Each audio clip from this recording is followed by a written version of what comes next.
Halo, selamat sore pemirsa Sripoku TV. Berjumpa kembali bersama saya Felinda Anjani. Kami akan menemani aktivitas Anda dengan berita terupdate dan terpercaya. Inilah Sripoku TV Sarini News Update.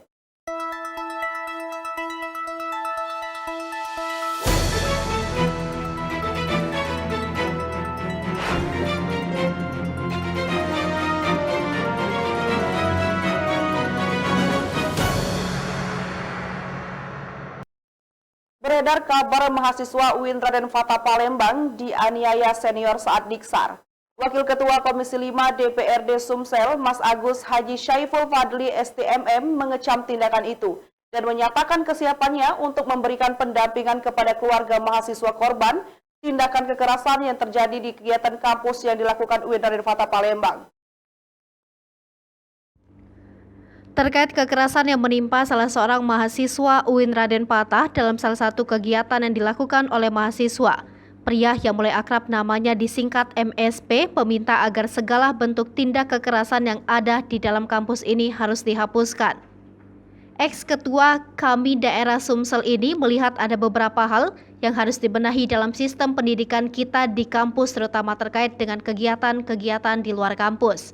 Yang kedua, kalaupun pihak mahasiswa melanggar, mahasiswa tersebut harus siap dikeluarkan.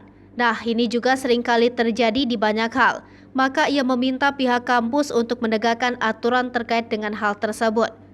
Kekerasan fisik terjadi ketika mengikuti pendidikan dasar pada unit kegiatan mahasiswa kampus di salah satu Universitas Negeri Palembang. Seperti dialami korban berinisial Zero yang mengalami pemukulan sehingga di bagian muka babak belur dan kini dilarikan ke Rumah Sakit Jakabaring untuk dilakukan perawatan. Berdasarkan penelusuran informasi Sripoku.com, Zero mengikuti program Diksar sejak Kamis 29 September 2022 hingga Minggu 2 Oktober 2022 di Bumi Perkemahan Gandus secara tiba-tiba membuat heboh. Lantaran beredar pesan WhatsApp menyebutkan terdapat beberapa mahasiswa mengalami perundungan yang diduga dilakukan oleh senior.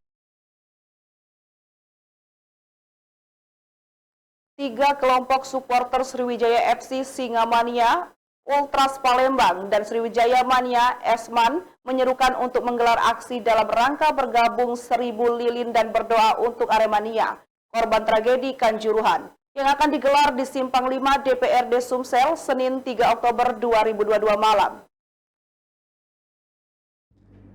Dijelaskan Edi Ismail, aksi 1000 lilin ini merupakan wujud solidaritas para supporter Sriwijaya FC yang ada di Sumsel atas tragedi Kanjuruhan yang menimpa kawan-kawan Aremania. Dunia sepak bola khususnya kelompok supporter berduka dengan meninggalnya lebih dari 100 orang Aremania dan aparat pada tragedi Kanjuruhan laga Arema versus Persebaya di Malang, Jawa Timur, Sabtu 1 Oktober 2022 malam. Ia mengusulkan agar manajemen klub dan pihak keamanan merangkul para supporter dengan mewadahinya sejenis jambore. Yayan menyatakan pihaknya menyayangkan banyak gas air mata di stadion, penonton di stadion ditembaki gas air mata. Dan ia menduga tindakan represif ini merupakan pelanggaran berat dan HAM.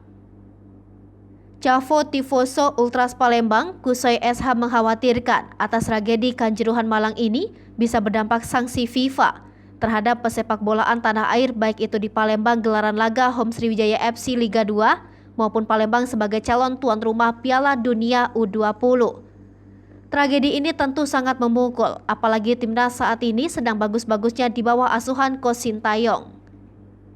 Kusoi juga berharap agar Kapolri untuk mengusut tuntas jajarannya yang dinilai telah bertindak di luar batas kemanusiaan karena jelas gas air mata dan senjata api dilarang masuk stadion.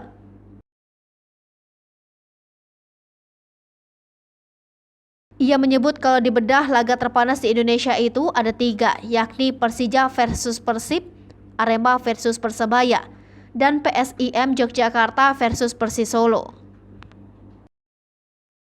Berakhir sudah pertualangan Mahesa Saleh, 20 tahun, menjadi buronan jajaran Opsnal Satreskrim Polsek Prabu Muli Timur dalam kasus pengeroyokan warga Jalan Aroni RT 4 RW 4 Kelurahan Pasar 2 Kecamatan Prabu Muli Utara, Kota Prabu Muli itu berhasil diringkus polisi setelah selama 1 tahun jadi buronan.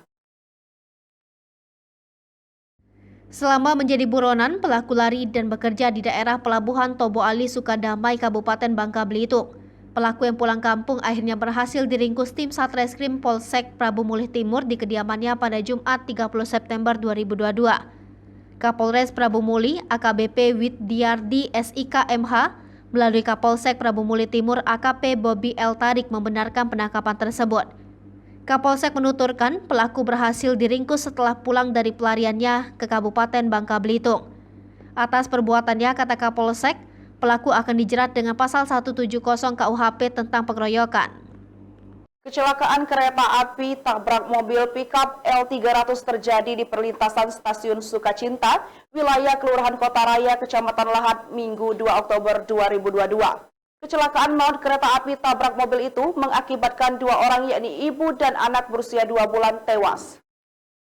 Informasi yang dihimpun, kecelakaan kereta api tabrak mobil bermula mobil pickup L300 BG8321EJ berwarna hitam yang dikendarai Andi 35 tahun warga Kota Raya, Kecamatan Lahat melaju dari arah permukiman warga.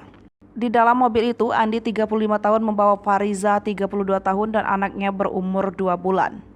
Saat hendak melintas perlintasan Stasiun Sukacita, wilayah Kelurahan Kota Raya, Kecamatan Lahat yang tidak dijaga alias tanpa palang pintu. Di saat kendaraan melintas, tiba-tiba di saat bersamaan datang kereta api penumpang nomor S9CK serelo dengan lokomotif CC204110 yang melaju dari arah Palembang menuju Kota Lahat. Karena jarak yang sudah terlalu dekat, bagian belakang mobil pickup bertabrakan dengan kereta api.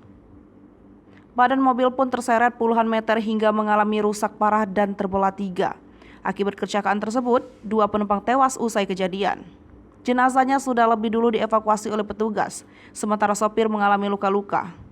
Kapolres Lahat AKBP Eko Sumaryanto melalui Kapolsek Kota AKP Herman akhirnya disampaikan Kanit Reskrim Polsek Kota Lahat Ibda Deni Aprianto SH melalui Katim Opsnal Aibda Nifransya SHMM mengatakan saat kejadian mobil pickup tanpa muatan itu sempat terseret hingga sekitar puluhan meter dari tempat awal mula terjadi tabrakan. Fenomena hari tanpa bayangan dirasakan warga Kabupaten Ogan Komering Ilir dan sekitarnya pada Minggu 2 Oktober 2022 siang. Sejumlah warga Oki melakukan percobaan untuk membuktikan hari tanpa bayangan 2022 sekitar pukul 11:50 sampai 12 waktu Indonesia bagian Barat. Pada jam tersebut, matahari berada persis di atas kepala manusia sehingga tidak ada bayangan. Mereka sengaja keluar rumah dengan berdiri di pinggir jalan ataupun memotret objek lainnya untuk melihat bayangan. Dirinya mengaku baru kali ini merasakan fenomena alam hari tanpa bayangan tersebut dan merasa bersyukur atas kebesaran kekuasaan Tuhan tersebut. Hal senada diungkapkan Yudian, warga Kayu Agung yang juga turut memanfaatkan momen tersebut untuk mendokumentasinya. Diketahui bahwa fenomena hari tanpa bayangan atau yang dikenal dengan kulminasi akan berlangsung pada tengah hari mulai 7 September sampai 21 Oktober 2022. Sedangkan untuk hari ini fenomena dapat dilihat bagi wilayah di Provinsi Sumatera Selatan yaitu Kabupaten Ogan Komering Ilir, Kota Prabu Mulih, Kabupaten Muara Enim, dan Kabupaten Empat Lawan. Berita tadi mengakhiri perjumpaan kita sore hari ini. Saya Felinda Anjani pamit undur diri dan jangan lupa like, komen, dan subscribe untuk selalu mendapatkan berita terkini dan terupdate dari kami.